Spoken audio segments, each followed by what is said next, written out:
getting to extra time, but there's still 5 minutes to play here, Mark. And by all means, there could be more chances. Still in the box, and it's another goal! And it's Andre Cole, the hero from Croydon! We thought it was over, but it's not over, and Croydon look like they're going to go all the way to the win. We can't say that now. Here goes Yuka Sasaki into the area. Penagaris, Chrissy Penagaris. Adelaide Comets have taken the lead. Falcon there, but it leaves Owen Windsor. And a third for Metro Stars. Here's Emma Ryan. She's not one of them because she's from Darwin. The shot from DeCola. Lily DeCola scores in the cup final again and wins it for West Adelaide. As the ball cuts back here to Odenwalder. And James Odenwalder scores. He makes it 2-0 for West Adelaide on the day. I bet he was going to be Travella if he puts one in. He goes himself instead. And it's still Soy Sakani. It's unbelievable, David, as well. And that one is definitely going to be credited to him. Will have to be chased down by Rapawano. He'll put in a cross of his own. Hobbs wasn't able to capture it. It's in! It's not the one that seals up the Atletico promotion. I got the skills to make the girls sing, and the geezers too. Yeah, we're doing this thing. Good evening and welcome to One Game at a Time for episode 8 on the 15th of April. I am your co-host this evening, something a little bit different. Seb is not with us, so thank you for joining myself, Mark Talbot, and along with our two regular hosts as well, Alessio Carocci and David Grant. Gentlemen, how are we? Yeah, we're good. Mark. We're good. Feels a bit weird. It's a bit unusual, a bit strange, isn't it? Yeah. It is, yes. Seb is away in Queensland for a family wedding, so we do miss him, and the three of us are on the tools tonight, a little bit more than what we usually be, so bear with us. We are going to get through it, hopefully. But I'm not going to ask the usual Seb question because that's Seb's job. But Seb, I hope you're having a great time in Queensland. I hope the wedding went well when everyone said their IDs. We were lucky enough, guys, to see some of the photos from the wedding. We were indeed, yeah. Actually, I thought you might have continued on with the question that started. It feels like a staple, but I imagine Seb's question this week might have been something like, what's your favourite colour grass? Something like that. It's always a difficult one to answer. What is your favourite colour grass? I do prefer probably the green style, the artificial maybe as well. No, just a green grass would be fine. Yeah. Alessio? I don't know. Well, I don't even know what other kind of grass. Is it haiku? Is that a type of grass? Or is that just the colour? I don't just know. the colour. Just the colour. Green? Green. Yeah, green. Yeah, good, yeah. Well, we've got an action-packed episode tonight, gentlemen. Like I said, no Seb, so I reckon we'll blitz through this one pretty quickly tonight. What do you reckon? So, yeah.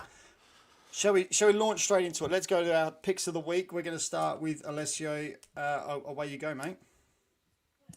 Yeah. Alrighty. So my pick of the week. Get his pick of the week. So yeah, my pick of the week this week is a couple things actually. One of them is I've lost it. I have lost it. I'll add you guys back to the stage and just Anyway, just keep us all on. In my clips. Just keep us all on. It was in my clips here. Let me just find it again. Okay, here we go. We've got it here. So my first one is you can probably see it just in the background there. The new nets at Modbury Jets at Smith Partners Stadium there. I quite like them, to be honest. White nets is always good to see at a stadium as well. I know a lot of teams are now transitioning to the coloured nets or the colour of their team, especially. I think it looks good when there's multiple colours maybe, or you see like stripes exactly. But I think white nets are brilliant. We had them at the Summit in the past, and I thought it made it look so much better.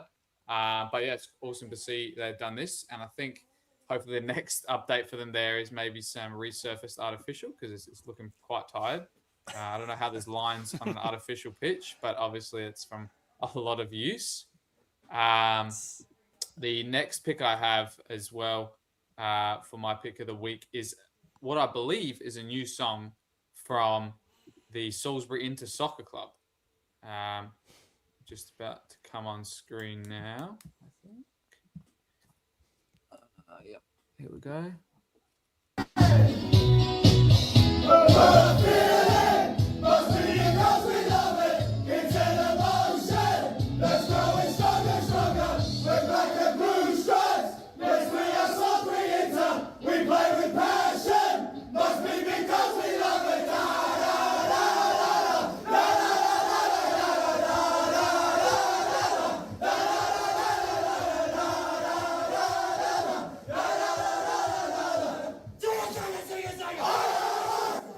And then they go into a couple of other songs, so it's a bit of a three-part melody there. But yeah, it's actually an old well, after it goes on to a couple of other renditions of other parts of songs. But yeah, the song that was at the start there that's based off is actually an Italian song that is actually my mum's favorite song. I think it's Sere per ti amo, which is an Italian song that you hear at a lot of festas and that kind of thing. But I thought it was very interesting to see. I guess they do have some Italian roots. That's probably why they're the black and white Inter. But yeah, it was interesting to see that in the first instance. And I'm not sure if that's an original song, but it's cool to see that they've got a lot of people interested in it. You probably could have seen in the bottom of the frame as well. A lot of them still had the hymn sheet on the bottom. So they're still trying to learn it themselves. But good to see as well. And a big win for them on the weekend. I thought you were going to talk about the other song that was on their broadcast. That's the song I thought you were going to talk about. No, I didn't see that one. I think, Dave, did you see that as well? That during their cup game, when they broadcast the cup game against Para Hills the other week, the half-time, they broadcast a song that was all Salisbury into bass, and it was similar to what Adelaide City have done. And I was like, I was wondering if it was that one you were talking about. No, I don't think I saw that. Oh, it was very upbeat, very high energy, that one, that's for sure. Similar to what Adelaide City was, bit of upbeat, very high energy, and almost dance track at times, which was quite interesting. So you have to look out for that one. When you were very much younger than you are now, Mark, did you sing songs in the change room? Is that something you did right from the start? Because as a youngster, we didn't do that. I only really started doing that stuff when I came here in the 90s. Yeah, I would say so. Throughout under 14s, 15s, and then upwards of that, I would say yes. I reckon we probably did. So I'm going back to the mid-90s, mid to late 90s that we would have probably started. And then when I moved into the 18s and things like that, then yeah, definitely. So yeah, must have come in about that time because we had it, as I say, I remember in the 90s when I played, we did have songs, but not before that, and certainly not when I was in Europe. Yeah. Just didn't do it. Yeah, I remember doing it when I started juniors, under 8s, under 9s. We had it straight from there. Had the Adelaide City song and then the Zigga Zagga, which everyone seems to do. But so that's a staple, that one. I have to admit, my 11s don't. I've never taught them to anything from like that. I've had them since I was 6, so 6 to now they're 11s. Never sung a song after a victory, that's for sure. So let's show that's your picks, David.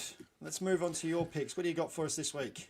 I was going to just touch on the highs and the lows of our local game. The lows being I don't know if I want to use the word sacking, but the ending of the tenure at the release, the ending of the tenure of Flinders United under Tom Monsignori. Posted a message there saying that he was disappointingly relieved of his position as their head coach this year. He had some belief in the group and was looking forward to the challenge still. I'm not sure what your opinion is, guys, and obviously we haven't heard the club's perspective. They haven't had a great start. They haven't won a game yet. They did have one draw in round 2, and that was against Modbury Vista, who are also struggling, although Modbury Vista have just come up. They're a promoted side. I've just got the table in front of me now. You know, they'd only scored 6 goals, but so had Modbury Vista, and Metro Stars have only found the net on 5 occasions as well. Certainly not a great start, but it is very early on in the season. You know, they've only played 5 games. And ultimately, only one team is assured of relegation. That's the bottom team. Second bottom goes into that playoff against the WSL side. So it's very early in the season, I think, to make that call from my perspective anyway. And I guess I'm a bit disappointed for Tom. Hope he bounces back and finds something else. It would be interesting to know the club's perspective. You know, I haven't seen anything from them about it. But that's the first casualty in terms of employed managers. Discounting Danny Greystone there, because Danny didn't do a league. Well, he didn't do a league game, did he? Did he not leave before the maybe Tom's the Yeah, I second. think he wasn't there. Yeah, he wasn't there in the first game, and it wasn't. Yeah, that's right. Wasn't announced broadly, but yeah, he wasn't. So we'll say Tom's the first and Danny was the extra first or something like that. So that was my first pick. My second pick is the highs, the positives of our local game, and that was a trip out to Playford I had at the weekend where I was doing my commentary out there with Paul Morris on Playford's game with Sturt.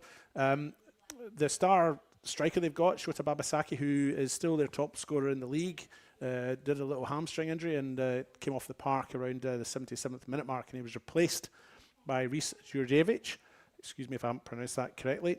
And Rhys is normally a defender, but he was put up front in direct place of Babasaki. And I think in commentary I said he'll be doing nothing except holding his own up there. He's just about making up the numbers. Anyway, from the free kick that they'd taken as Jurjevic was coming on, he went and scored.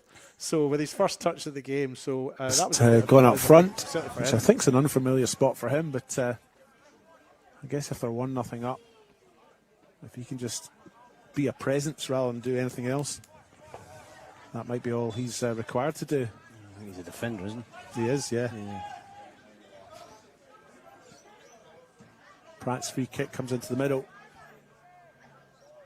Jurjevic has a shot and he scored! There you go. What a fairy tale that one is. He comes on. It's now a centre forward. The defender comes on, goes up front for the striker and scores with his first touch of the game. 2-0 for Playford. So so I felt a bit of an idiot there, didn't I? And the other thing I was just going to quickly say before I go is they looked after me tremendously up there again. Ryan Bastable and the rest of the club up at Playford, just perfect hosts. Made sure I was all right, made sure I was fed. And look what they gave me before I left, which I'll maybe wear next week. That. Wasn't that very kind of them? Yeah. That is brilliant. It's actually a wee bit tight on me, so I'm hoping I can swap it for something a bit bigger. But I was chuffed a bit, so thanks Ryan and thanks Playford. That's my picks of the week. Is it a player-worn fellas. one or? Well, it's number 27, but I think it's this season's actually, because that's this year's advertisers, right? Yes. Yep. So I think it's this season's. That's brilliant. I don't know if you saw, speaking of Playford, they released their Anzac Day Memorial playing kit this week, I think it was, as well. Yeah. They did. Which I thought was fantastic. Yeah, with a little poppy in the arm sort of thing, and lest we forget on the chest. I thought it was a nice touch as well. So it was. Yeah. It was. And they, speaking of that, they're May the 2nd. They're playing Para Hills, and they've got their Memorial Day. Is that day they've got the Seamus Memorial match that day, and past Legends Day that Saturday. So May the 2nd. So, and I will be getting to put the boots on again for another game. So if I can get through that one, we'll see. So we shall see. Have you got the photo there, Alessio? I'm trying to. I think it's almost downloading. You can see why Seb doesn't like to do this, but well, you're doing a good job so far, mate. You're doing well. It's all good. So yes, no pressure, mate. Nobody's watching this anyway. Yeah. here we go. No, just while he's doing that, again, thanks to Playford, they were just perfect hosts out there, and thoroughly, it's a long way from me go, but I just thoroughly enjoy my time out there when I do get out there. There's one of them. And the other one is on the main one, but yeah, you can see it's the current kit as well. And I think that's all we're going to get. Yeah, that's the kit. Yeah. So yes, a lovely sentiment, and like I said, a beautiful kit. I have to admit, I do like it. So that's fantastic. My turn. Picks of the week. Last week I brought up about the emerging talent competition that is being held in Sydney and Melbourne in the next 2 weeks. So the first week is the girls under 15s and under 16s. We have competed in that. We finished in the under 15s. We finished third in our group. We had 5 teams in our group. We finished third on 6 points with 2 wins and 2 losses. And the under 16s, we had 4 in our group. We finished third in that. I played 4, won 1, and lost 3. And I believe, Alessio, you've got a clip from one of the goals of the tournament, from my understanding, from our SA group. I think that's Ruby King, isn't it? It is, yes. Ruby King, an absolute outstanding finish there for our SA girls. And they did very well. They made it through to the quarters, and in the, I think it was the under 15s, in the end they made it through the quarters, which was great, and they lost out. But again, absolutely amazing tournament. And then the boys, I believe, kick off next week. So that one, we'll keep an eye on that, and that will probably be a topic for us again next week to see how the 15 boys and 16 boys are going. The next thing, I had three this week. The next one is Elizabeth Grove. Alessia, we've got a statement from Elizabeth Grove. They've begun works on their new hub at Manapara, which Elizabeth Grove will call home as soon as it is completed. So massive things happening out there for Elizabeth Grove and that whole region, to be honest. So, but yes, Elizabeth Grove will call that home. Which is funny because they're Elizabeth Grove playing in Manapara. But it happens all over the place. It does. Campbelltown playing Newton. Yeah, Campbelltown playing Newton. Seaford playing Port Noarlunga. So yeah, it happens all over the place. Northern Demons is not even then. They play in Port Pirie, but no one actually realises that it's Port Pirie. So, but yeah, so great work there for Elizabeth Grove because, like I said, that's the new hub out there will be their home ground. So another major development. Which is only good for the game. So, great news there for Elizabeth Grove. And last pick for me. I was just going to say as well. Yes. I think for the North as well, there's not many artificial pitches there, so I think it's really going to help the juniors out as well, and continuing having games and not as many postponements as well. And they can, I think it was tied to a school that's near there as well. So I think it's going to be a massive kind of place, like another Jeps Cross, but a bit more north. And I think they said in further stages they're looking at potentially a second artificial pitch, some bigger adjustments to the change rooms, etc. So I think the more they can get, the better. And it's good to see another northern club extending their facilities as they're coming into these leagues, because as they go up, they're going to need to make the adjustments. But if you do it straight from the off, then you're ready for it when you can potentially get there. Yeah, exactly. When you get there, you've already got the restrictions met. It is a bit further north than Service FM, though. It's about a half an hour, mate. And lastly, my third pick of the week was, I mentioned, I can't remember if I mentioned it off air or not, but the Bilbies squad for 2026. Now, if anyone doesn't know who the Bilbies is, Bilbies are the men's and women's blind soccer team, our football team for Australia. Now, the women's are playing in Japan at the moment. They actually play tonight. They are I said 2026. The event that they're playing in at the moment is a qualification for Brisbane 2032 Olympics, Paralympics. They are the head coach is based here in SA, Bess Hepworth. So she's based here in SA. So the camp is actually held here in SA. There's not much of an affiliation with the federation itself. They actually self-fund everything, all their tournaments and everything, and a lot of their stuff is self-funded. But here's a fascinating one for you. The vice captain and goalkeeper of the Bilbies is Casey Dumont. Now, I'm pretty sure you guys know who Casey Dumont is. She's a 3-time WA League champion goalkeeper. She also has played in the AFLW, and she also represents the Bilbies because the goalkeeper is the only one that's allowed to actually have any sight. So it was funny. A call went out back in 2025 from the coach needing a goalkeeper, and of all people, it was actually Barbieri. Melissa Barbieri was the one that found the ad through friends. She put Casey forward, and there you go. And she's now the Australian vice captain of the Bilbies.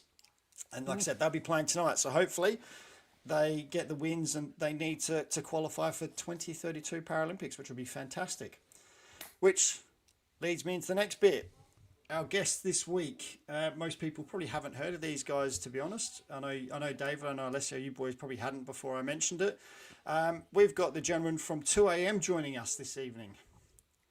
First, before we go there, Seb has sent in a pick, and this is his pick of the week in his video.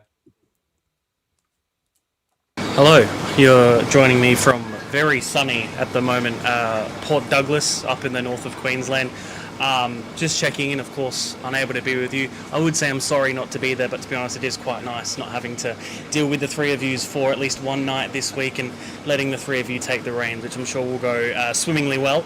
I do have a pick. It is football related to Port Douglas. There is a football team up here, the Port Douglas United, also known as the Port Douglas Dragons.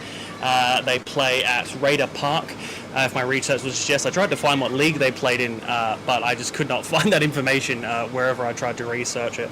But there is a South Australian link, which David knows I like to include in my commentary. Andrea Bustos from Campbelltown City. If her own information is to be listed, she used to play up here in Port Douglas, and if she wants to confirm that, it's written on her player sheet which she got given at the start of the season. So if it is false, then it's it's all her doing. But no, that was my only real pick. Just checking in, did some cool things, saw a crocodile, ate a crocodile today, which to be honest I wasn't a fan of, and then seeing the crocodiles after that made me feel bad and was kind of made me scared. But no, it's been very good. I'll be back next week, but I'm sure between the three of you, you've left the show in good hands, and I'm sure the transition out of my video back to you three will go perfectly well and have no issues whatsoever. It's funny, and he sits there and he tells us he's enjoying a week off, but he can't stay away, can he? He can't stay away, no. I'm just hoping that the crocodile he ate was already dead before he tried to eat it, because I'll tell you what, that'd have been a fight and a half. Yeah. So Alessio, do we have a door knock, or are we just going to go straight into it, mate? Oh, God. Now the question is, they're actually closest to me, so I'm going to have to get up and let the guys in. So bear with me 1 second. Okay, no worries. That door knock's very loud, Alessio. I mean, there's no mistaking that someone was there. No, it certainly was loud. And as I mentioned, we have the gentlemen from 2 a.m. Kickoff, Cole and Sean. Thank you for joining us, gentlemen.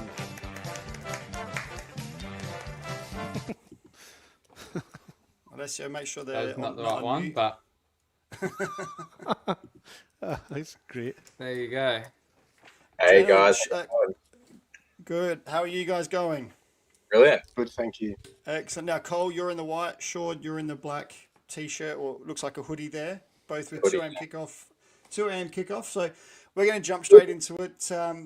First of all, I know Seb would normally ask this type of question, but your football journey, were you guys players? Were you coaches? What was how did you get into football? I'm assuming as young lads. So tell us a bit about that story first. Yours is more interesting than mine, so Yeah, look, so I did play. My father actually was a very, very good player in Scotland. So my parents came from Scotland. We came out to Australia when I was very young. I played as a junior at Cumberland United, and then later on as a senior at West Adelaide. And I actually was in the squad when the guys won the 78 National League back all those years ago. I was only a young boy at the time. I played like 25 minutes of the season. From there, I actually got a really bad injury, stopped playing for a little while, then went to play with my brother at West Beach. And from there, I joined the Air Force and went all over the country, worked shift work, and football took a bit of a back seat from there. So always watched it, always loved it, and had two boys of my own. So I've got two boys and a girl, Sean being one of them. Sean is the only sports fan of the family. The other two are more academics and looking at books and all that type of thing. So yeah, Sean played a little bit, but he was more a huge cricketer and played at a fairly high level in country Victoria in cricket. Did a bit of soccer, but loved the game, and both big Arsenal fans. yeah. I was more of a Sunday league player. Yeah. Like, just could sub on, sub off whenever we wanted. I'd run around as a young kid and let all the old blokes just have a bit of a rest. So I got a good game time. It wasn't very good, but loved it. So yeah, that was my role, and mostly just loved the game. So yeah, find out. So I was watching it.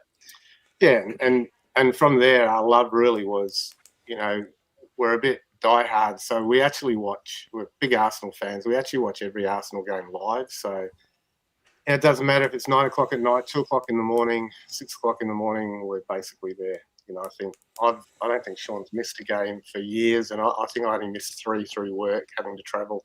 That's because I was in the air. Yeah. So I think there was one you had an operation you missed. yeah. There was one I was traveling international and the game was on during the flight.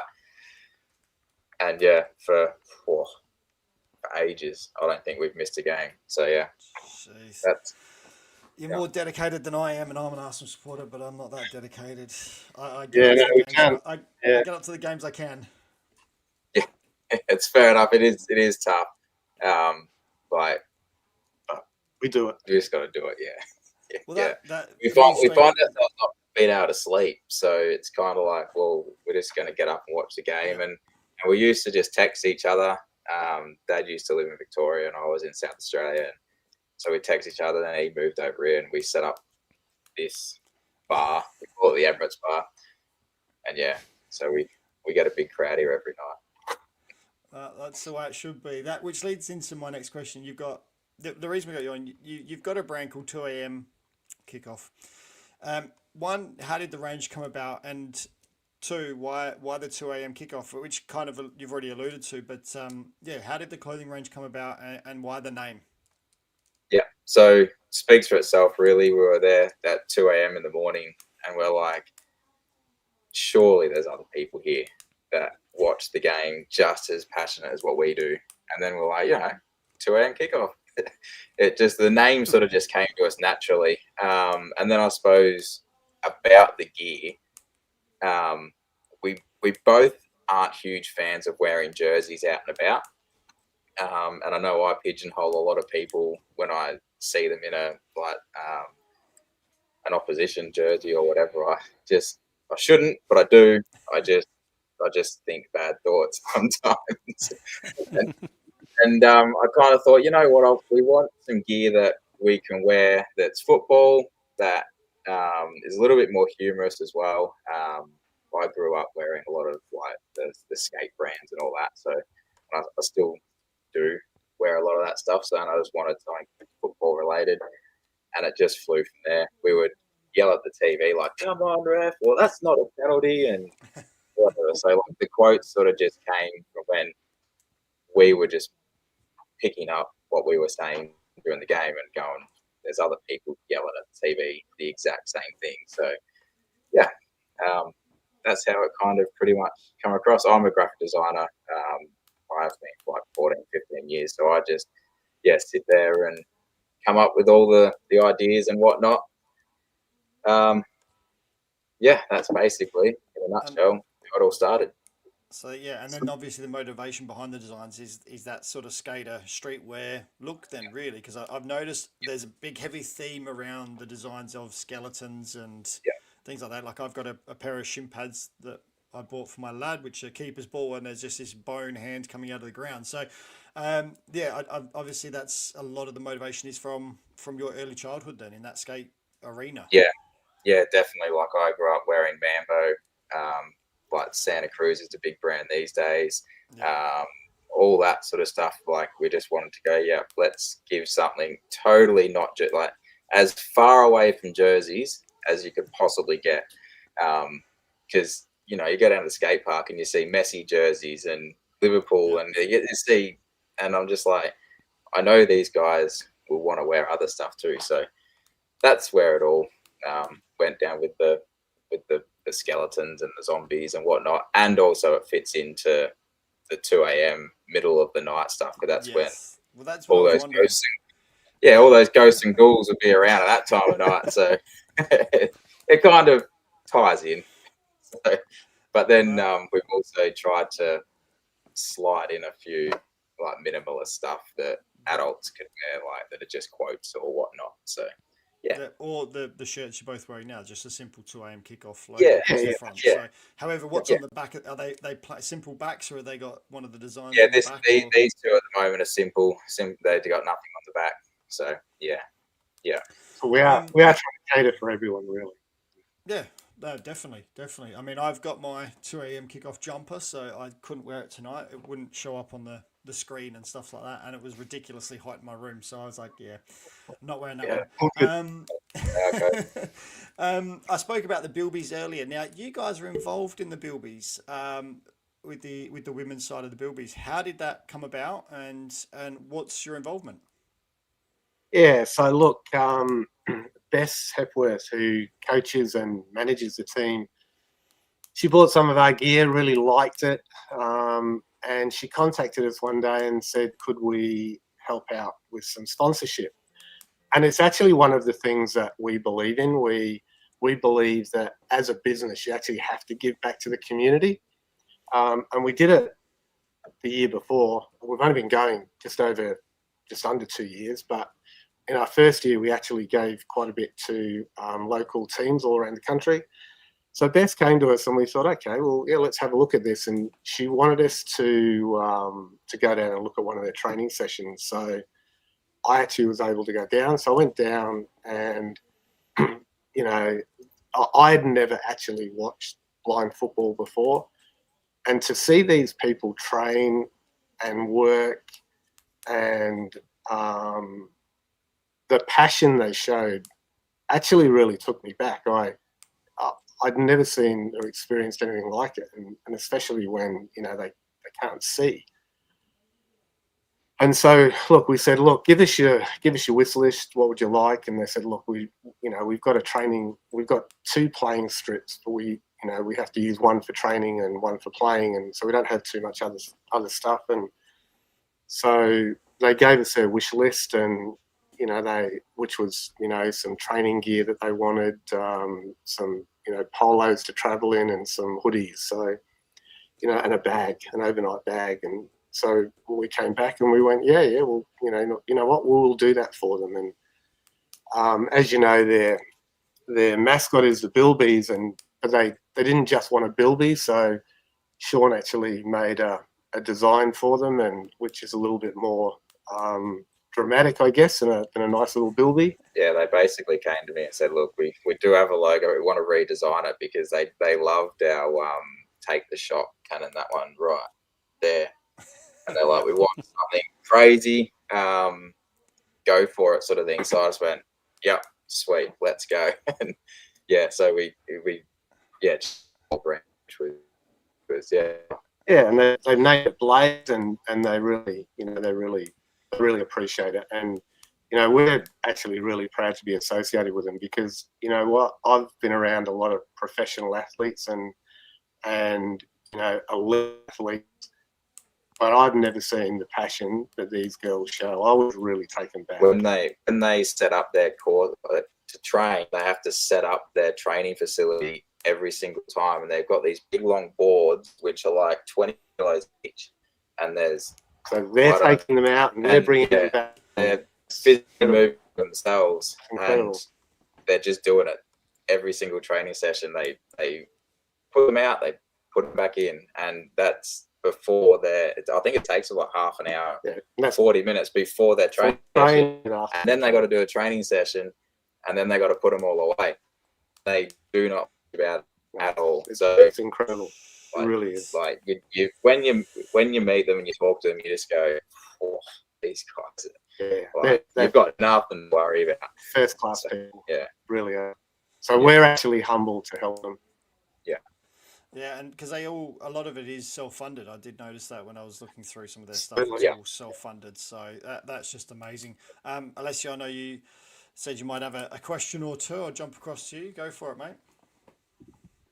Yeah, obviously mine are usually the more fun things. Obviously you guys have played as well at some levels, but going on based on how you guys started with watching football, who's the best players you've been able to watch live?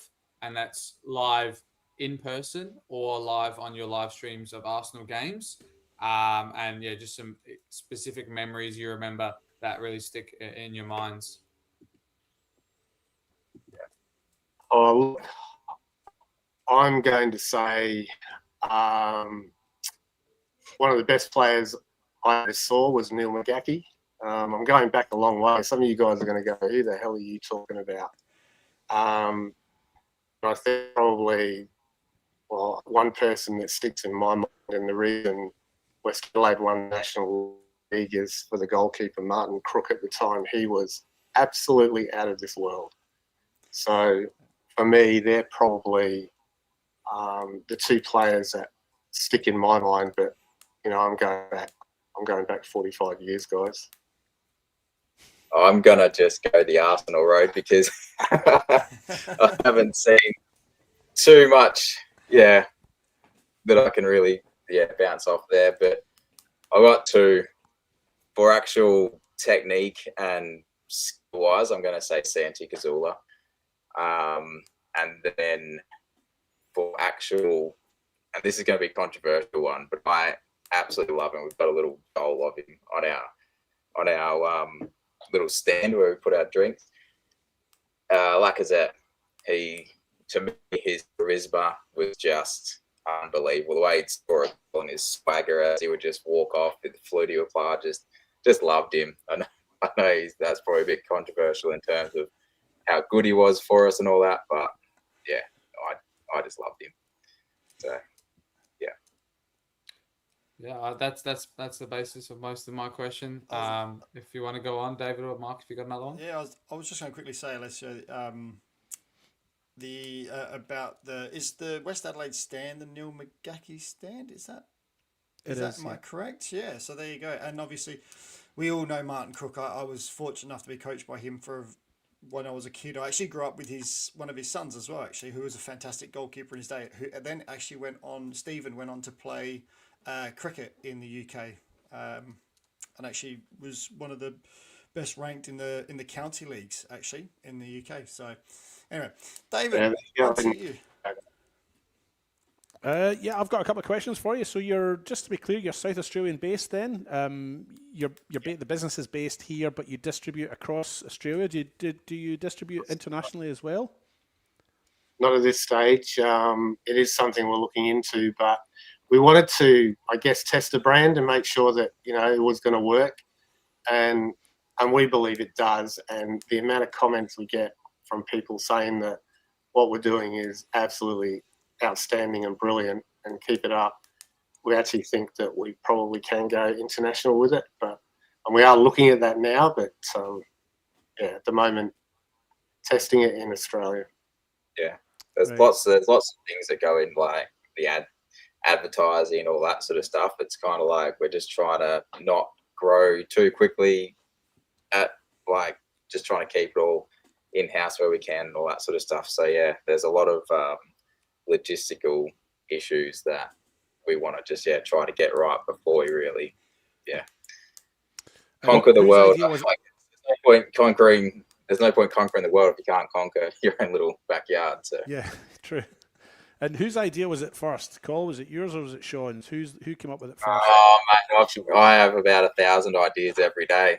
You wouldn't want to be in Sean's head, I tell you. My poor wife, she fends off all of my ideas, and a couple of them get through. So this is just our side hustle. We've actually got another full-time business that we run. It's a lot of like sublimated clothing. Right. Okay. Yeah, that kind of keeps us busy from day to day, and then 2 a.m. kickoff's the one that makes the night times interesting. So it was basically Sean. I remember we were watching a game one night, and I went, "That's not a penalty," and Sean goes, "That's a shirt. Let's do a shirt brand." Oh yeah. Yeah, okay. we were. I think it was Liverpool we were watching, and Salah's gone down. I'm like, "Oh, you would have thought his leg broke." So that's where the no penalty one came from. So yeah, a lot of the actual designs, if we actually put up like the clean sheet as well, like the goalkeeper's diving, that's one based on David Raya, Ramsdale, just tipping one over the bar. So yeah. Right, okay. And where can people buy this kit? Is it only online? Is there a physical shop, or how does that work? Just online. Yeah, just online. 2amkickoff.com.au. Yeah, and we're local to South Australia, but deal Australia wide. Okay, and one other quick question. And you might not want to give too much information about this away, but is there competition? I mean, do you have a lot of competition? I've not seen this kind of casual streetwear around before, and I think maybe Call, your shirt's maybe more suitable to a person of my vintage, and for young Alessio, he's maybe more suited to the kit you've got on, Sean. But do you have a lot of competition? Nah, to be honest, we're the first people that I've seen with this style come in. Yeah, I not that I know of anyway. So yeah, which is handy. And the feedback we get is that nobody else knows of anything else either, because they all say it's so unique. So yeah, and then the only like people just go, oh, I can't get my kids out of it, and like we started off thinking it would be more of an adult sort of thing, like the people that watch the football would do it, but we found the kids just went hell for leather into it, so that we kind of like did a few more like kid orientated designs and all that. So yeah, we're more heavily a kids brand, but yeah, it's I think they just like the styling of all the graphics and all that sort of stuff. So yeah, cool. Yeah. Well, that's all I had, Mark. Unless you wanted me to, or it's time for. It's Alessio, it's your cue, Alessio. That's it. David Grant production. So that's my intro. We're a professional outfit here, and we do things properly and thoroughly. And so what I like to do is just a little bit of a quiz. I've been doing quick fire quizzes this year, but I wasn't sure how to do that with you guys, because the quick fire quizzes are normally based on players or people who are actually involved in the game and on the pitch sort of thing. But so what I've done is I took a note of how many times you mentioned Arsenal as we were talking there, and I actually lost count. The ink and the pens run out, and Mark, you mentioned them a few times as well. But that led me to think, well, why don't I do a quick quiz on Arsenal? Because you guys have mentioned it a few times. On your website, it's all Arsenal as well. So you should get 10 out of 10 here, I would think, Colin, Sean. Yeah, no worries. Did you count every time I showed my cup too? That's a really nice cup. All right, so it's just 10 quick questions. I'll try and get through them fairly quickly. We normally have a timer, but we won't do that tonight. I don't think it just puts too much pressure on Alessio. So you can answer in your own time, but it is just for you, 2 a.m. kickoff. You ready for question 1? Sure. Go for it. Okay, when did Arsenal last win the League Cup? What year? Oh, the League Cup. Yes, the League Cup. Gee, I know it was a long time ago. 23 years. Nah, don't have it. 94. Ooh, 93. So you don't get a point for that, but you were very close. Question 2. Question 2. When did they last win the FA Cup? FA Cup wasn't that long ago. Yeah, it wasn't. It was Arteta's first year. So no good at maths. I think I know this one. I know it as You well. can go after them. 2000. 2000. No, he hasn't been 26 years there. Sorry. 2020. Yeah, 21. I heard 2020 and I heard 2021. Which you... Yeah. Yeah, don't take my answer. One of those, isn't it? I'm not good at maths at the start, so 2020. You got to pick one though. Can't have two. 2020 or 20? Which one? 2021 it is, because it was 5 years of it. Okay. What do you think, Mark? It was Arteta's first year. It was COVID year as well, so I think it was 2020. I'll go 2020 as well, because I reckon Leicester won it in 21 and Liverpool in 22. Yeah, it was 2020. So come on, 2 a.m. You've got 2 wrong out of 2. I know. Okay. Well, I said 2021, he said 2020, and then we swapped. We have half a point. Okay, I'll give you half a point because I'm a kindly fellow. All right. The next question is, when did they last win the Champions League? Oh, they've never won the Champions League. Hey, you got one right. Well done. Yeah, don't worry, we know that one. Thanks for that. Question sucked. We get told all the time. Okay, the 2020 FA Cup final played at Wembley had a record attendance. What was it to the nearest 1,000? 0. Well done. Tried to trick you. Yeah, because of the COVID pandemic, so you get a point for that. You guys would have got that, Alessio and Mark? I said it was a COVID year, so. I might open this one up to the whole group. As the crow flies, which English Premier League ground is closest to Arsenal? Oh, I reckon this might be a trick question. It did say English Premier League ground. Yeah, English Premier League ground. Like that means they're English Premier League team. Yes. Yep. As the crow flies. As the crow flies, yep. I would still say Tottenham would send a Seven Sisters Road, but I'm not, because it's not Crystal Palace. It could possibly be West Ham. Isn't Yeah, that's what I was. Or isn't Brentford. who is it? The Bees. Who are the Bees? Brentford. Yeah, them. Oh, they're really close. You've pretty much named I've every named Premier all- League club I've in named London. Yeah, all no, the in London. haven't we? We went up to Newcastle. I'm gonna say Brentford because I reckon it's a trick question. Okay. I go West Others? Ham. Okay. And I'll go Spurs just because that way it changes. Everyone's got something different. Well, but you call. You've been I- very quiet, Col.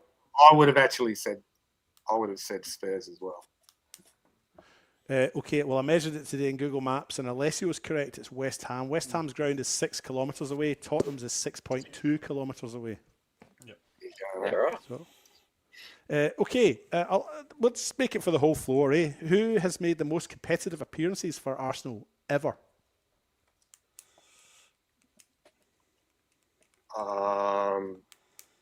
Tony Adams. Anyone else? If I told you that That's was what I wrong, would have said as well. That was my first thought, but I'm thinking maybe even further back. Tal. Yeah, no, Mark, you're Did right. You're David on the right Seaman track. play for any other clubs? He did. It wasn't David Seaman. Or it could have been, but he was goalkeeper. But he did play. We did buy him. He didn't come through our ranks or anything. I was thinking even someone as far back as the other goalkeeper that also played for Leeds and Arsenal. But Is it? What about O'Leary? David O'Leary. Oh, I'll take that one, Col. Well done. David Okay, O'Leary from 1975 to 1993, 722 appearances. Yeah. I'm giving you a point for that one. Thanks. Okay, question 8, 3 to go. Who was Arsenal's manager immediately before Arsene Wenger arrived in 1996? And as a clue, it was a caretaker role. Oh, I was Bruce Rioch. I was going to say Bruce Rioch. Yeah. Yeah. He was the last full-time manager, but there were 2 caretaker managers in between Rioch and Wenger. I'd say O'Leary. Not George Graham. He wasn't in there. He's earlier. He was earlier full time. I'm no help. Full-time. No, I actually thought he came after Bruce Rioch. Yeah, so do I. It was a Northern Irishman called Pat Rice who was there. Oh, it was for a Pat few Rice. weeks in between. Yeah. Oh. So you're still 3.5. Okay. Second to last question. What is the relationship between Declan Rice and Pat Rice? Nothing. Let's go nothing. Nothing. Correct. Well done. No relationship at all. Except you could have sing the song Rice Baby Rice to both of them, probably. Okay. Thierry Henry is Arsenal's all-time top goal scorer with 228 goals. Ian Wright is second with 185. Who is third with 178? And I'll give you a clue. He played through the war years, so he might not be familiar to you. Jeez. No, I'm not going to get that one. Don't know. No. Yeah. No. Cliff Baston, who played for them in the 1930s and 40s. And that's your 10 questions up, but I did have a tiebreaker. We don't need it, but I'll give you it anyway. Who did Arsenal beat to win the 1994 UEFA Cup Winners' Cup? Yep. It's a Spanish team, I know. Barcelona. Not like Alaves or something? No, I think Alessio was leading you down the wrong track. It was an Italian team. Yeah, I thought it was Italian. Was that Sampdoria? No. Milan. But Steve Bold broke it. I think it was Steve Bold broke his Was it Boldy or no? It wasn't Boldy. It could have been Boldy. He broke his arm, or was it Steve Morrow? After that game, broke his arm. They carried him off, and he broke his arm. He fell off He was being cradled off and fell, broke his arm. I think it was Bold or Morrow. But if it was Italian, maybe Juventus. I think it's like a small Italian one because it's only UEFA Cup. Can't remember. Can you give us a colour of the badge clue? I think they play in yellow. Parma? Parma. Yeah, well done. That's it. That's your quiz this week, fellas. You only got 5.5 out of 11. And even get half a yes, no. We did about as well as we're playing at the moment. Didn't we? You even got a half and a yes, no question. So well done. Nobody's done that before. There you go, breaking records. Yeah. All right. Anything else, guys? No, look, thank you very much for having us on. You guys do a great job. Yeah. So I know it's a difficult job doing a podcast. So you guys run one occasionally as well. So if you need anything, let us know. Yeah, that'd be great. Yeah. Thanks very much. You have got a sale on at the moment, a 20% off sale going on at the moment. So if you do want anything, jump onto their website, which was 2 a.m. kickoff. I think it's 20% off at the moment. So guys, if you're watching, jump onto their sale at the moment. Cole, Sean, thank you very much for coming on, and we will definitely see you around the traps at football, no doubt, in the future. You will. Definitely. Thanks very much for having us. See you guys. Thanks, guys. Cheers. Cheers. Yeah, thank you.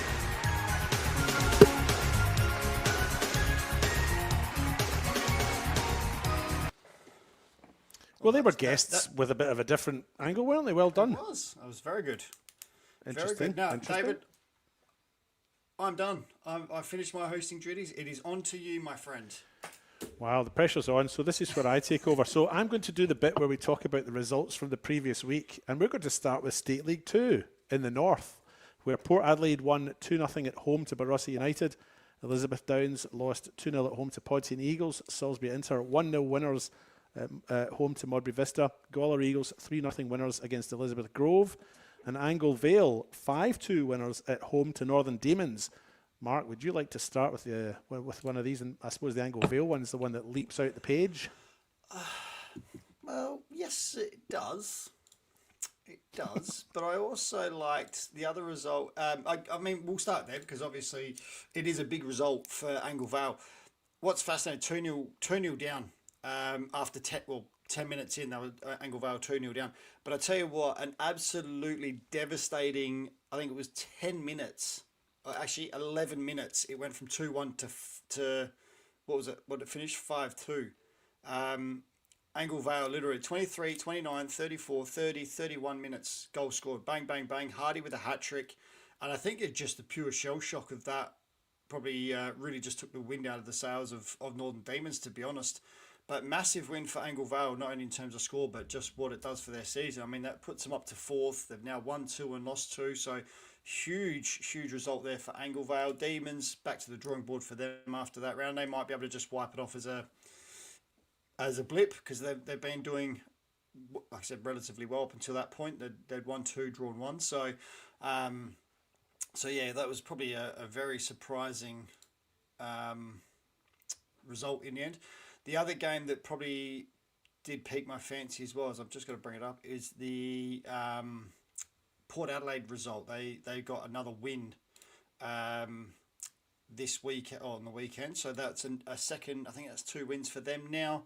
So that's starting to get their season back on track.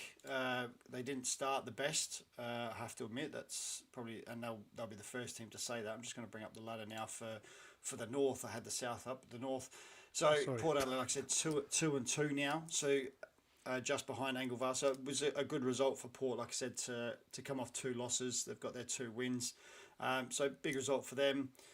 I'll let Alessio talk about Pontians. I know he's got some friends there. I think for me, the other probably result, Elizabeth Downs having another loss there. I think they're probably haven't started as well as what they wanted to, or what everyone probably thought they would, knowing how well they'd done obviously in Sunday Amateurs.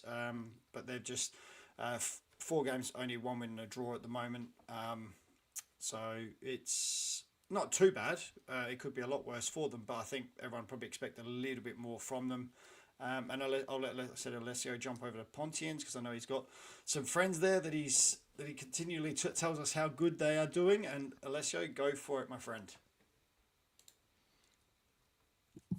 Yeah, Pontian again, another win, perfect start. Them and Salisbury Inter both with perfect starts to this season, 4 from 4. I think they're still in the cup as well, Pontian. So they're in some fine form and looking to go straight back up. Of course, they were relegated last year. They didn't really have put up much of a fight in State League One, but it looks like they're back with a new team, new coach as well, who's definitely watching there, Omar Hassan as well.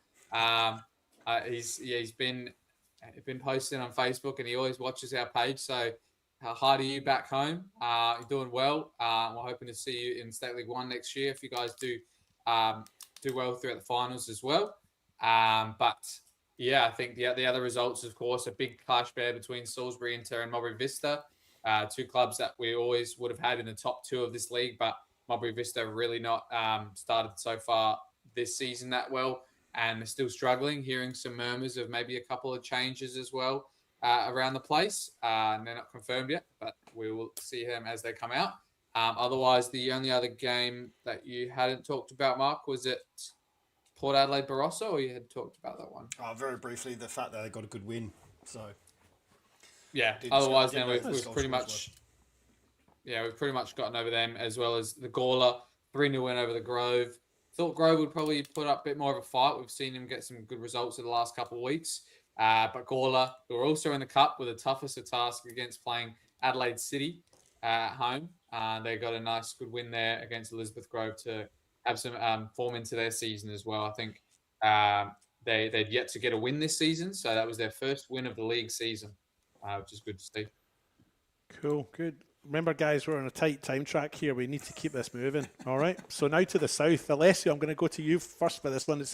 I'll go through the results first. Western Strikers lost 2-1 at home to Noarlunga United. Adelaide University 2-1 losers at home to Adelaide Titans. Another home loss in Plimpton Bulldogs, losing 4-1 to Vipers. What was I thinking when I tipped Plimpton? Gan United 3-2 home winners against Adelaide Hills Hawks. And Alessio, Seaford Rangers, a rugby score there. They won 8-3 against Mount Barker United. Yeah, I'll leave that one to last. I'll talk about the Friday ones because I think they were a bit more of a surprise results in terms of score lines and winners. Noarlunga beating Western Strikers at Western Strikers was a massive result. I know Garth Thompson is another big fan of our podcast, and he was saying, stop predicting us to win. We need to stay under the radar and not everybody predict us and think we're so good just yet. Can we just make it a bit tighter next time? Yeah, but that was a massive win for them. And Western Strikers seem to be dropping a lot of points recently. I think they lost to Garn the previous week. They've lost to Adelaide Uni as well. So they're not starting on the hottest of streaks. And, of course, they had a few players suspended from that cup game the week before against Cobras. So they were missing. But Noarlunga, good win for them. And the other result, Titans, the team I'm sure none of us have predicted to start the season 4 from 4. And they are just, surprising us more and more every week. Adelaide Uni at home, a team that has always been good in this league and always provides great entertainment on a Friday night there. I think it was pretty wet from memory as well. I think the footy was on that night at Adelaide Oval as well, yeah. And it was quite wet and windy that night. But apparently the deck has been cut to perfection and it was actually moving quite well for Adelaide Uni, and they were happy with it. So just another surprising result. Early red card for Adelaide Titans as well. So they were down to 10 for the whole second half and still managed to hang on to that win. I'll leave those other 2 games for Mark. And then, of course, Seaford 8, Mount Barker 3. One-way traffic until probably the last 15 minutes where a bit of back and forth happened, and there was a red card for Seaford, a couple penalties each way, and a couple late consolation goals from Mount Barker. I'm sure I wasn't there for the end of the game, but I'm sure the coach might have said something along the lines of it was 3-3 or 4-3 in the second half, so it was quite competitive. But yeah, going 4-0 down at halftime, and then I think 7-0 until the 75th minute. It's always going to be one tough to come back from. But at least there was some goals scored. But Seaford, good win for them. another win at home for them as well. They'll keep close to the top 4 as well. They're only 3 points off Vipers and Titans, who have stayed perfect. But I think they were a really strong team. They have a lot of new players from Cove that we mentioned. And I think they're going to put them all the way up the table into that finals contention. Mark, I'll anything jump to add? across. Yeah, Garn beat Adelaide Hills Hawks 3-2, as you mentioned there.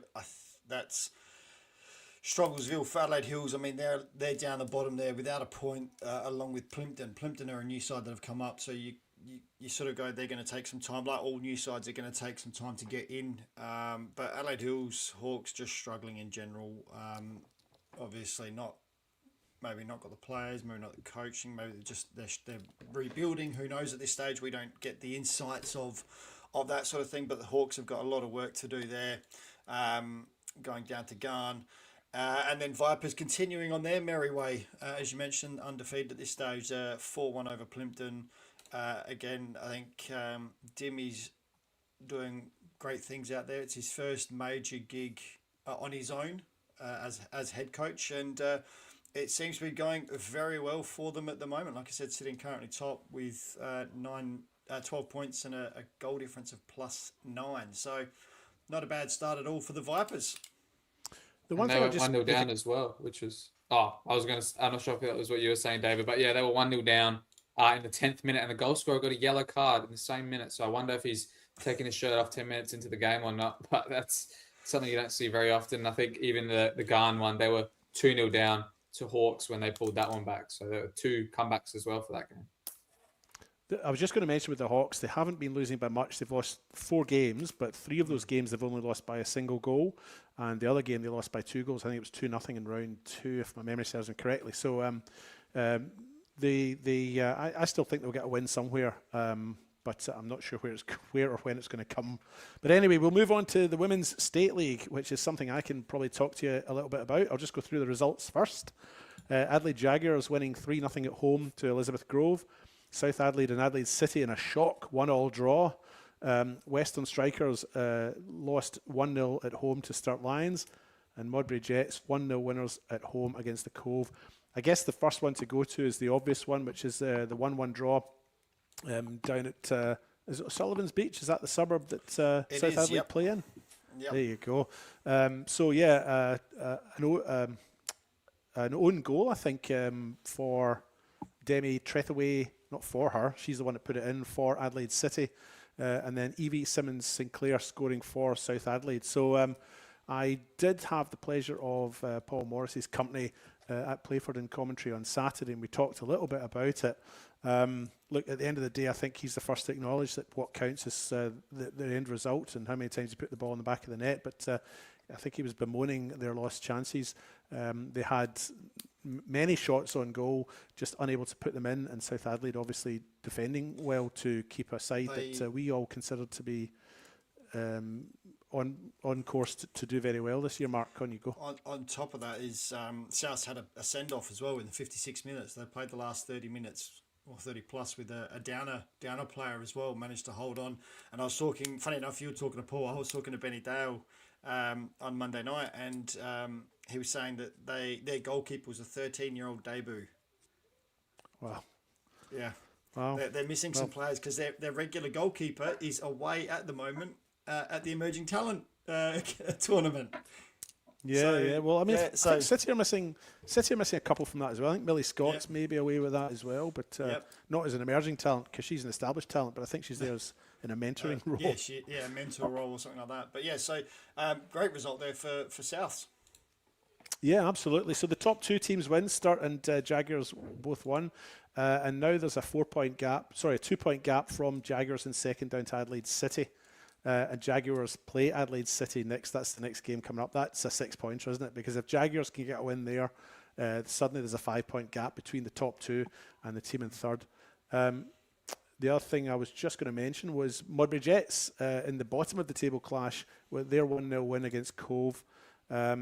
Meant that they moved up off the bottom. Isla Sarouche, the goal scorer for Modbury Jets. The result takes Modbury Jets off bottom spot and up to 6th.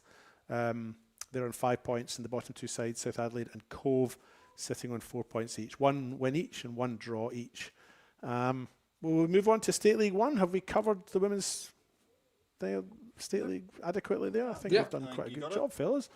Okay, State League 1. I'll give you the heads up, Mark. I'm going to come to you first once I get through these results. So you get Sounds prepped, good. buddy. All right. Okay, Adelaide Croatia Raiders at Jeps Cross losing 1-0 to visiting Cumberland United. Adelaide Atletico hosted Cove and won 4-0. Modbury Jets hosted Eastern United and won 3-0.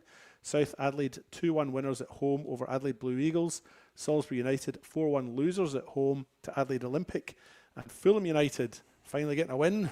I'm saying finally get a win, but at home to Adelaide Cobras. Mark, where would you like to start? I reckon I'll start with the Raiders Cumberland game on the Friday night. Huge game in the scheme of things, because Raiders had been in such fine form, obviously, and they'd beaten Cobras as well recently, who were sitting top. So they're coming into this game with some really good form. And yet Cumberland coming away with the win. Ask Engeland scoring a penalty in the 48th minute, which was the only goal of the game. So huge result there for Cumberland, which now puts them up into fifth spot, only 2 points behind Raiders in first. So it just shows you, as we always say, the State League 1 is the hardest one to predict. It's the hardest one to get out of and things like that. He was our shin pad friend as well, by the way. Pardon? With the no shin pads, that was him as well. That's our friend. I'll tell you what, shin pads are getting smaller and smaller. It's crazy. And actually, it's funny. It's funny you say that. I was reading something the other day. They were saying that they're wondering if a lot more of these injuries that players are getting are due to the fact that they're not wearing proper size shin pads. Anyway, that's a whole nother story. The other result that I have to probably cover is South Adelaide getting their first win of the season against Blue Eagles, who are now sitting on the bottom of the table. So they basically traded positions at the bottom of the table. So massive game there. South Adelaide through Sonny, their international import, scoring the first goal on 17th. Dante doing what he does and scoring for Blue Eagles. And then Jesse Thompson scoring just before half time for South Adelaide to make it 2-1. And it stayed that way. I did chat with someone that was at the game, and they said Souths were better than what they have been, but Blue Eagles were not very good at all. So bit of a worrying sign there for Blue Eagles, that they are sitting bottom of the table. They are struggling, and to be beat, obviously when you've got teams around you, you don't want to lose. You want to try and obviously get the win. If you can't win it, draw the game. Teams around them are starting, Souths have beaten them, so they've got to be a little bit cautious there. They're going to have to do something. The other game I'll talk about is the Salisbury United and Adelaide Olympic game at Salisbury. Salisbury taking a 4-1 loss. Olympic scoring, Pudler getting their scoring open for Olympic to make it 1-1. Matt Taylor doing what he does for Salisbury, scoring their first goal. And then Lobo late in the game scoring a late hat-trick, 79th, 84th minute for Olympic. To take the win. All those three goals coming after the Jockelwall send-off in the 64th minute. So I would hazard a guess that had probably played a bit of a part in that result, which puts Olympic into 6 on 10 points. Salisbury down in 9th place on 4 points. Alessio, I will let you cover the remaining games, sir.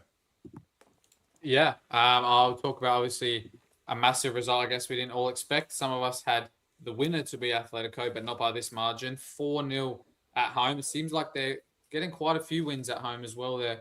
Now, just looking at their form as well, I think they won a couple previous games there as well that were unexpected. But they're obviously getting the goals underway. A couple of players getting their first for the club. I think it was Elegio, who I think is the brother of Julian at Campbelltown.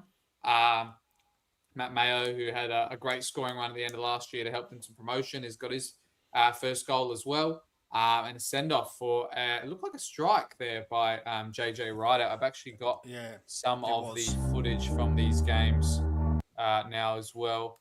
I should have played it while you guys are talking, but in the, where is it? In the Cove game, you see these are the goals.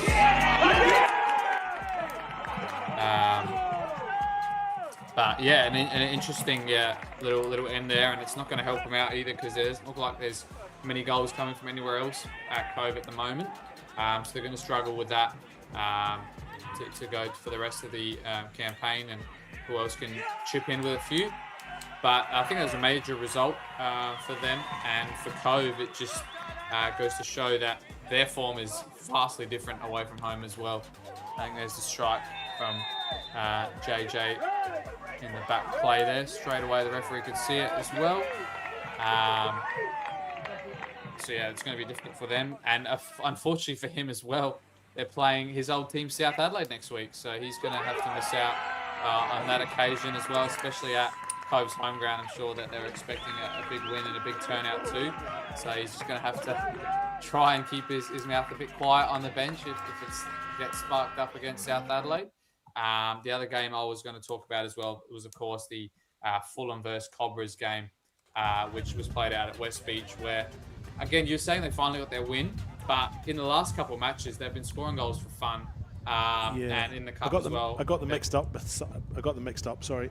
Carry on. No, that's fine, because I think we expected so much of them this year that we'd expect to pick them for a win every week, but every time we had, they just hadn't been getting the results. So they're finally bringing some form and consistency to those. And yeah, another 4-goal haul here today against a high-flying Cobras team, which again won in the cup spectacularly against Strikers, narrowly lost against Croatia Raiders in a top-of-the-table clash, but they had themselves been gaining some form themselves across the league and were one of the toughest teams to play. So, yeah, of course, I think it was Lucas Ikonomopoulos here with a hat-trick for Fulham, which was great to see. He's getting a lot of form. I think he's almost scored in every game they've played, except for, of course, that Raiders game. But, yeah, they seem to have so much attacking talent across the park. And, yeah, a massive win for them. So, go through the end of that game, but that's all. Well done. I think we've done very well there. I was just going to quickly give you a couple of notes of interest here. If we look at State League 1, between top-placed Adelaide Croatia Raiders and 8th place Cove, just 2 points between those two sides. So that's 8 sides, all within 2 points of each other. You can go top of the league with a win and everyone else losing, even if you're at 8th right now. The form sides right now, I know it's not possible, but the form sides right now, Fulham United and Cumberland have both won the last 3 in a row. No other team has managed that. And the only unbeaten team in State League 1 at this point in time is Modbury Jets. And they're not even top, they're 3rd. So there's a few notes of interest for you from State League 1. We didn't cover That's that the game. team we forgot to... That was, I wouldn't say forgot, I was getting to them. So they came away with a 3-0 win over Eastern United. Akimoto scoring 2 and Phyllis scoring late to make it 3 in the 84th minute. But things, they're undefeated. That was a great touch and drew the foul there for the penalty. But Modbury just quietly going about their business. Like I said, undefeated, but sitting 3rd in the table. But as you said, it's such a close league. It always is. You can see the gap opening up between. It's always groups. It always has these groups, and obviously there's 6 points now between 8th and 9th. So that's 2 games there after 6. So Salisbury, Eastern South, and Adelaide Blue Eagles have got a bit of work to do to catch up. So. I thought that was a great team goal there, ended by Phyllis. And they're doing this without Hamish McCabe as well, who I assume is still out with injury. I remember we last saw him at that Blue Eagles game a couple of weeks ago, which was cancelled in the end. And he was coming back from an injury, so I'm not sure how long that's going to eventuate to, but he's been missing for the last couple. Good. All done with State League 1? Yep. Lead the way. Excellent. Look at us go. Right, I'll take us through the WNPLSA. Round 5, West Torrens-McCullough hosted Metro Stars and had a 1-0 win there. Victoria Mansueto's 250th game, but not really one for her to remember either in terms of her performance, which was a little bit under par, I'll be honest. So far, the result itself. Campbelltown City 5-1 home winners against Flinders United. Salisbury Inter also 5-1 winners against Modbury Vista, and West Adelaide 4-0 winners against Adelaide University. I can talk to you a little bit about West Torrens-McCullough and Metro Stars. That was the game I was at. I'll be honest, it was hard going. It wasn't a great game to watch. Nothing each right up until the 75th minute. I wasn't really sure about the validity of that penalty. It sort of looked like 2 players running into each other. But let's go with the referee's decision. Absolutely respect that. And Nicole Robertson scored the game's only goal. It had poured with rain in the first 15 minutes, and I was wearing a nice warm Gore-Tex jacket that stopped just above my buttocks. But from the buttocks down, at the back of the legs, I was absolutely soaking and freezing cold. And I still had the men's game to come after it, so it was a difficult night for me. Did you guys cover any WNPL games at the weekend? No? Okay, I'll keep going then. No. Go for it. Campbelltown City, 5-1 winners against Flinders United, a game that probably contributed to Tom Monsigneur's departure from Flinders United, and finally things have clicked for Campbelltown. This was their first win of the season. They had lost to Burculla in the opening round, Salisbury Inter, and then Football SA, which I've still been calling Football NTC, please forgive me. This was round 5, and they had a 5-1 win at Steve Woodcock Sports Centre. So things just clicking for them. I didn't see the game myself, but obviously things just clicking for them on that night. They have Adelaide Uni this weekend, and they'll be hoping to take some of that form into that next game. Salisbury Inter 5-1 winners over Modbury Vista. Vista still looking for that elusive first ever top flight win. They've come close on a couple of occasions, but not on this. Not at last weekend. I mean, they've been narrow losers on 2 occasions by the odd goal against Comets and against Metro Stars, and they drew their first 2 games against Football NTC, Football SA, and drew against Flinders United, but really battered this weekend, 5-1 down against Salisbury Inter. And West Adelaide, of course, winning 4-0 in a big game for Nicole Blackett. How many games was it she played again? This was her 300th, was it? 300th. 300 games. She must be tired. So she played her 300th match at Kilburn against Adelaide University. That wasn't a bad strike, was it? Yeah, I mean, Nina Yamada had a milestone game as well. 50th as well. 50th, yeah. Yeah, look, West Adelaide's certainly looking good. You know, they still sit top of that table. They've not lost a game yet. I mean, this was the story last year, of course. But their wins have all been convincing. 4-1, 5-1. They've had a 3-1 and this 4-0 game. I'm sure Duncan Song and the folk at Adelaide Uni will be disappointed not to have maybe got, well, they're absolutely battered. Maybe not get something out of the game in terms of, you know, a goal scored here or there. But West Adelaide certainly looking very strong. And that's the 4 games that were played. Of course, Football SA just now not playing matches. They played their game earlier. They played their round 5 game last week because a lot of their squad are away for the emerging talent. Is it emerging talent? Is that what they call it? Emerging talent, yeah. Yeah, emerging talent competition tournament, should I say, over in Melbourne. So they didn't play this weekend. And I think that concludes your WNPLSA roundup for this week. How quick and efficient was that? That was good. You guys get anything to add? Just going to say, Pritchard, I think, scored a hat-trick in that Campbelltown game, but it wasn't the only hat-trick over the weekend. We had Iconomopolis scored a hat-trick in State League 1, Lobo scored a hat-trick in State League 1, Pritchard scored a hat-trick in the WNPL. So there's 3 that I just, off the top of my head, I remember. So big week for goal scorers in terms of getting their hat-tricks, that's for sure. Not every day you can say there's 3 hat-tricks across the leagues, to be honest. Anna Pritchard has scored 5 league goals already, and we're only in round 5. She's been a bit of a revelation for them up front, so she's had a good start to her season. She's tall too. She is. I was watching the highlights. She is ridiculously tall. Like, I don't know if everyone else around her just seems really short, but she just seems ridiculously tall. When the rest of the team, like when they celebrate, like you look at everyone run up to her, and it's like, she just seems really tall. Yeah, and that was a good finish. I mean, to be fair, the Flinders gave her the ball to have a shot, didn't they? I mean, you know, I'm not sure who the player was. Doesn't really matter. But you know, you can't give a player like Pritchard the space, and there's more space again. You know, and she's just a player who's brimming with confidence. And just now, and I think did I tell you guys the story about the other week? I was at Campbelltown after a game, and she was walking through, and she turned and walked away, and she still had a West Adelaide with AP in the bag, with AP in the back. Yeah, so they were going to fine her for that. I'm at Campbelltown on Friday night, so I'll just follow up with Joe Rikiki and Omar Agosti to make sure that fine has been imposed, because let the team down there, Anna. Anyway, that concludes our WNPLC roundup. I think we'll move on to the men's NPL. Are you ready for this, fellas? I'm not sure who I'll go to first, but I'll go through the results anyway. West Torrens McCullough 0-0 with Metro Stars. I was at that one. I can talk about that one, but I'll send you to sleep if I do. Croydon FC 2-2 at home to Adelaide Comets. Para Hills Knights lost 3-1 at home to Adelaide City. Campbelltown City 1-1 draw with Adelaide United. Playford City 2-1 winners at home to Sturt. I was at that one. I can talk about it.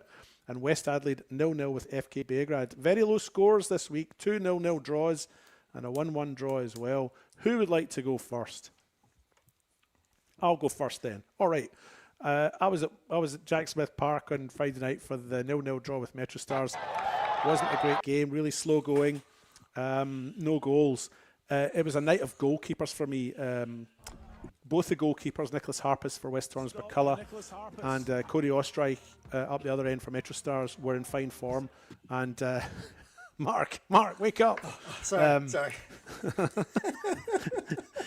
It was a difficult game to watch in terms of the play. It was just a bit slow, you know. I'd been there for 3 hours and it was a cold, wet night. But look, I take my hat off to the two goalkeepers. If I could nominate two goalkeepers in a team of the week, I would have.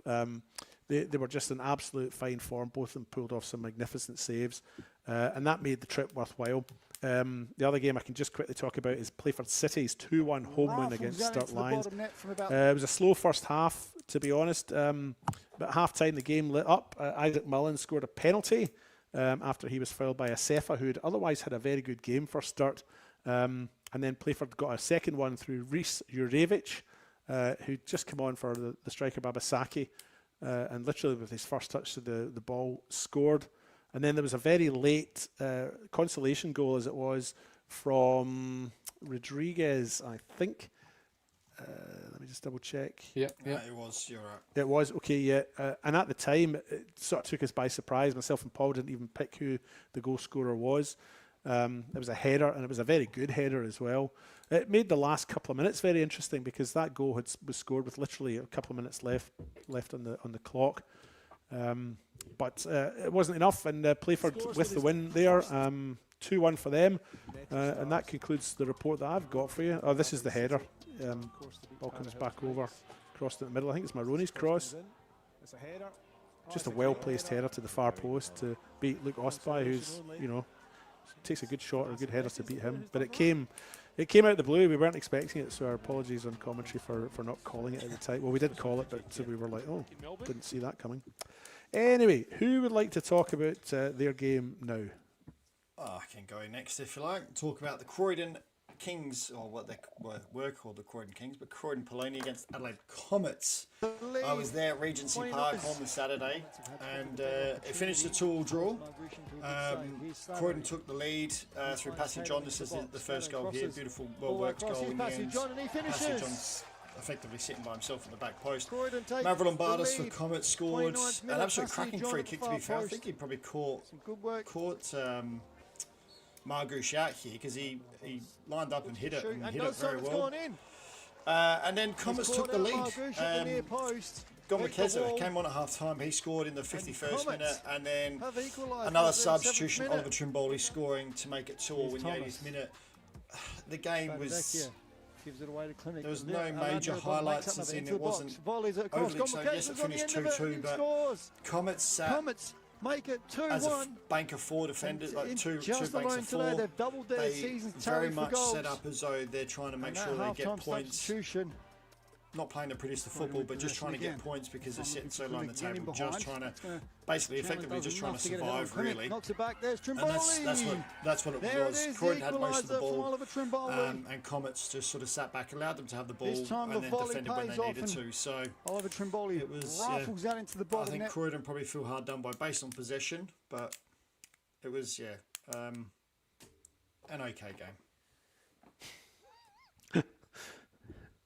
Is there any other games you'd like to talk about? I'll just talk about the two remaining, Adelaide City and Campbelltown.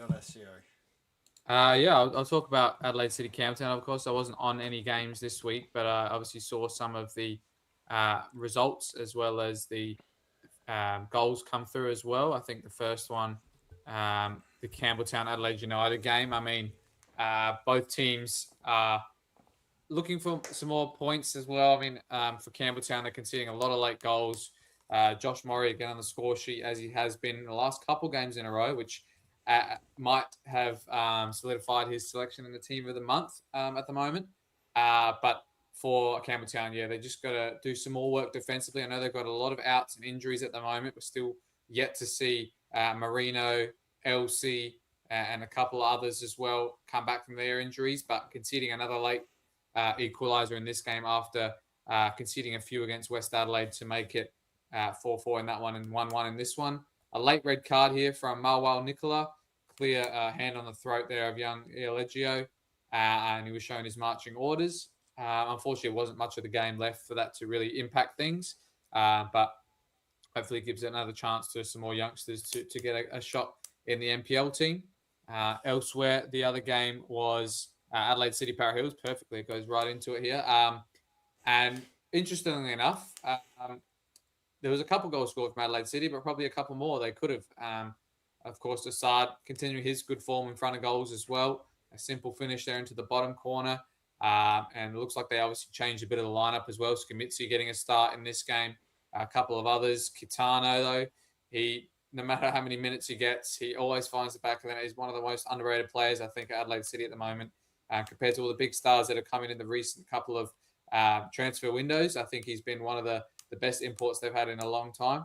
Para Hills, though, they got one back, and it was their captain, Mark Ulaj, who scored it as well. And note in this as well, how angry Nick Bucco gets after this goal. He wants to keep clean sheets. There's nothing wrong with that. He demands a lot. I love that.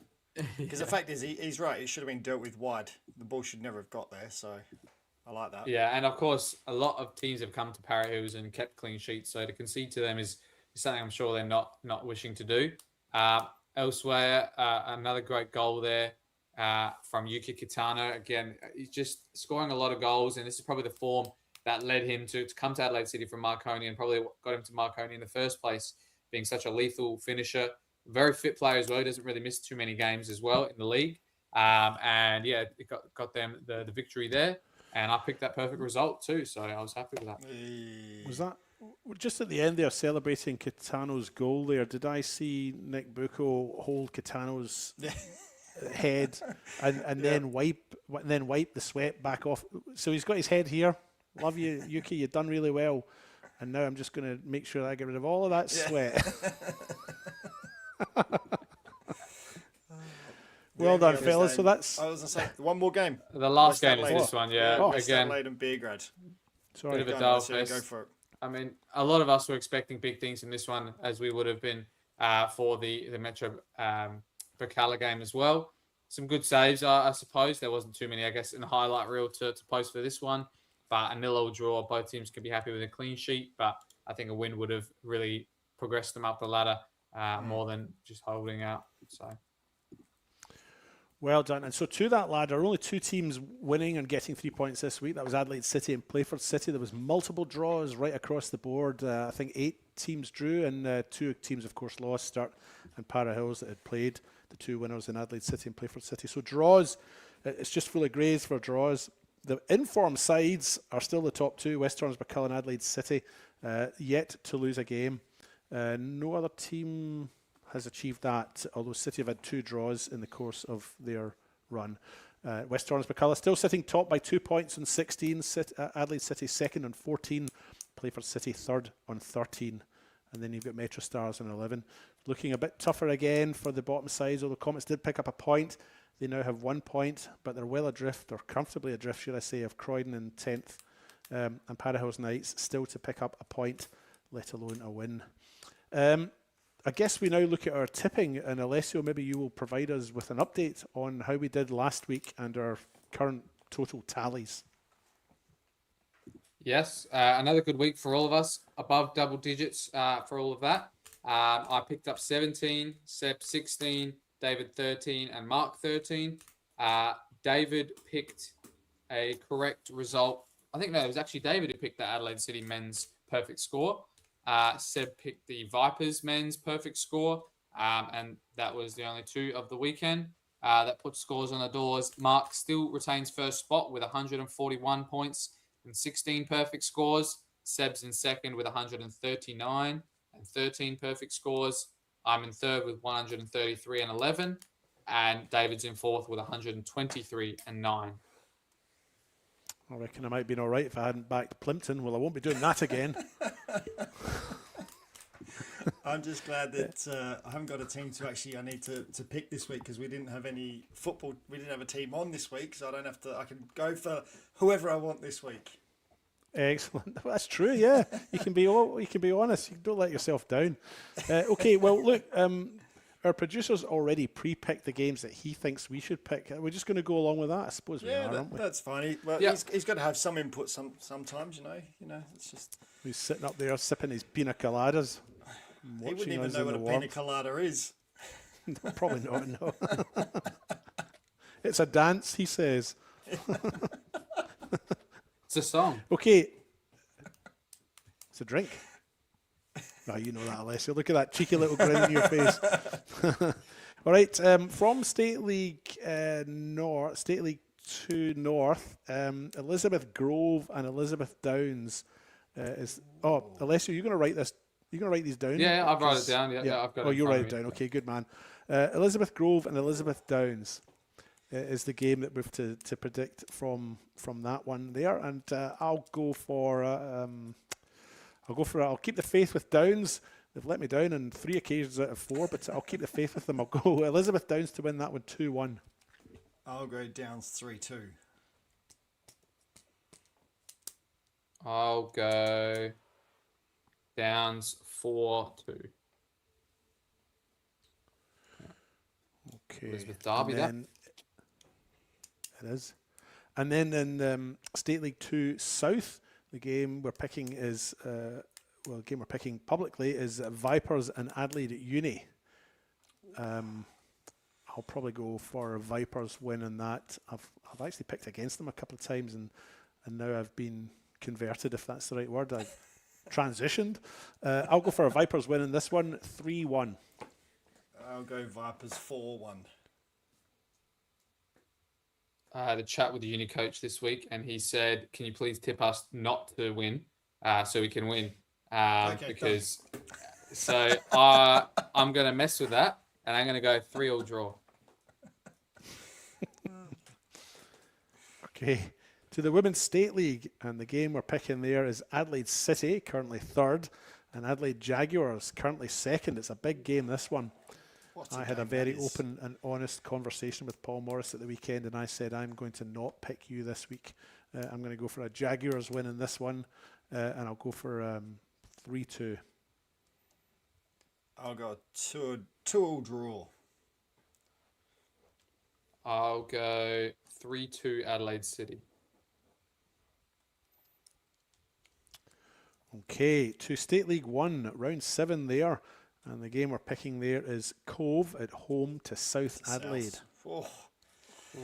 It's funny, actually, thinking of this, I did get asked if I could jump on the comms for this game. And I was like, oh, that would be awesome. But the problem is I'm at Sturt at 3 o'clock. So I don't think I can get from Sturt. Change it. Try and get there. Well, do you know what I did say? The person that asked me, I said, pull some strings, get the game moved to 5:30, and I can do both. Cove is, honestly, I commentated again there last year. The scaffold is, I mean, it is fantastic. It is superb. So if anyone is listening from the Cove and they do want some commentary, if you can move the game to 5:30, then I will jump on that game. What time is it currently set for? 5 o'clock. 5, okay. Yeah. So. Yeah. Anyway, yeah, Mark, would you like to tell us who you're picking? Well, yeah, I'll go Cove 3-1. I know they've got no JJ, but they're a different beast at home. I'll go 2-0 Cove. Yep, 1-1 or? I'll go a 2-2 draw. Awesome. And that takes us on to the WNPL SA round 6, and the game we're picking here, fellas, is Salisbury Inter hosting West Torrens Burculla. Salisbury Inter sitting 3rd on 10 points, and West Torrens Burculla sitting pretty in 2nd with 12 points. They've only lost 1 game so far this season. Wow. And I think, is it Salisbury Inter might be without Marcella Brooks as well? Injured, I think. Paul had let us know in the commentary chat. Came off late. Yeah. Oof. But I will still go 3-2 Inter. I'm going to go Bacala 2-1. I'm gonna stick with Burkalla as well. I'll go 3-2 Burkalla. What an enticing game that one is. It is. Big one as well. Because if West Torrens Burkalla get the win there, suddenly you've got a 5-point gap between the top 2 and third. Yeah. 6-pointer that. Or a 5 Okay. pointer. Yeah, true. True. Yeah, the reality is it's 5 points, but the phrase is 6 points. Where do I go from there? The men's NPL round 7. The host side in this game we're picking is Adelaide United, and they are playing West Adelaide. Is this game being played on the Sunday? It It is. is. It's being played At Coopers. Highmarsh. Yeah, I'll be there. Hey, very nice. Is this your first chance at commentating at Highmarsh, Alessio? For Yep. NPL? Yeah, I'm co-commentating with Seb. He'll be the lead. So yeah, it'll be good Awesome. for the Enjoy. A-League game, the last home game, A-League game of the season. Yep. So it should be good. And yeah, I Is- think it'll be great. Part of you hoping that there's a delay in his flight and he doesn't get back till Sunday night. That must be crossing your mind. It's the old thing where you're the substitute and you want the team to win, but you don't want them to win because you're on the bench, sort of thing, And Yeah, for part of me, you you must be hope the hoping there's a team problem wins, with but the right winger doesn't play well, and he's the only orange football braiding out of the whole green team. Yeah. That's right. So hopefully it's a classic, but Seb has a nightmare on the mic. No, I think it'll be good. I what think we it's picking his for this? first. I think it's his first NPL game there as well. So I think he's excited too for that. But I'm going 4-1 West Adelaide. I'm going to go 3-1 3-1 West Adelaide. Hey, me and you think alike, David. What did you say? The same thing? Yeah, I'm going to go 3-1 West Adelaide as well. All right, that completes our predictions. Goodness me, we got through it, but we're still at an hour and 40, so we weren't that much quicker there, were we? No, we tried. We did. certainly tried. Before we move on, David, just want to say, obviously, something I should have said at the start is please like, follow, share everything on our socials, and yes, on all the socials, X and Insta and Facebook. So, yeah, follow us. Yep, cool. Yep. And if you see us at a game, come up and say hello, introduce yourselves, and if we're not panicking because the team lineups have just come out, we're trying to scribble them down quickly, we'll have a chat. But if you can get out to a game this weekend, please do, and if not, the games are all on the FSA League's YouTube channel. That's all Which from me, Alessio. leads into what games are we all on? I'm doing the co-commentary on the Sunday. That's all for me. I've got Stir on the Saturday against Adelaide City. Just the one game for you, Mark? This weekend, yes. Cool. I'm at Campbelltown City in the WNPL against Adelaide Uni on Friday night, and then I'm at a game I'm at men's game on Saturday after. Oh, Para Hills Nights and Campbelltown at the Paddocks on Saturday afternoon. And do you know what I'm thinking I might try and do? I was thinking I might try and get, as a State League 1 game at night on Saturday. I thought I might try and get down to Cobras and maybe Blue Eagles, I think, is maybe the fixture there. So I thought I might try and get down there at night. Just depends a little bit on things like... It is, yes, Blue Eagles and Cobras. So I might try and get down there. I'll have a little word with Cobras and let them know I might be there. It just depends a little bit on family, weather, those kind of things. Timing, But anyway, yep. Anyway, that's all from me. Are you hosting now, Mark, or is it me? No, it's you, mate. Oh, it's me. Okay, well, I guess that's us. Conclusion. Anything else to add before we go? No, thanks for joining us. Hopefully it was a smooth viewing from back home as well. It'll be back to regular scheduling next week, so don't bother. If don't worry. Sorry. Of course, we'll be back on Instagram as well next week if any of you are wondering. And I think the Facebook stream might not have ended up working after a certain amount of time, but anyways, it's all recorded and you can watch it back, listen to us anytime on Spotify and YouTube as well. And yeah, we're grateful for all the support and coming up to us at games. Let us know again if you want us out at any games that we can try and commentate. As you can see, we're getting calls to go to State League 1 and do some of those games. So yeah, keep us updated, and yeah, let us know if you guys you think of anything we can do. And if you haven't picked your team this week, come up and give us a hard time about it. Yeah. We get that a lot. Yeah. All right, that's us. Over and out, I think. Yeah, that's all. See you guys next week. And we look like we're heading to extra time, but there's still 5 minutes to play here, Mark. And by all means, there could be more chances. Still in the box, and it's another goal! And it's Andre Cole, the hero for Croydon! We thought it was over, but it's not over, and Croydon look like they're going to go all the way to the win! We can't say that now. Here goes Yuki Sasaki into the area. Penagaris, Chrissy Penagaris. Adelaide Comets have taken the lead. Falcon there, but it leaves Owen Windsor. And a third for Metro Stars. Here's Emma Ryan. She's not one of them because she's from Darwin. The shot from DeCola. Lily DeCola scores in the cup final again and wins it for West Adelaide. As the ball cuts back here to Odenwalder. And James Odenwalder scores. He makes it 2-0 for West Adelaide on the day. I bet he was going to be Travella if he puts one in. He goes himself instead. And it's still Soy Sakani. It's unbelievable, David, as well. And that one is definitely going to be credited to him. Will have to be chased down by Rapawano. He'll put in a cross of his own. Hobbs wasn't able to capture it. It's in! It's not the one that seals that Atletico promotion. I got the skills to make the girls sing, and the geezers too. Yeah, we're doing this thing.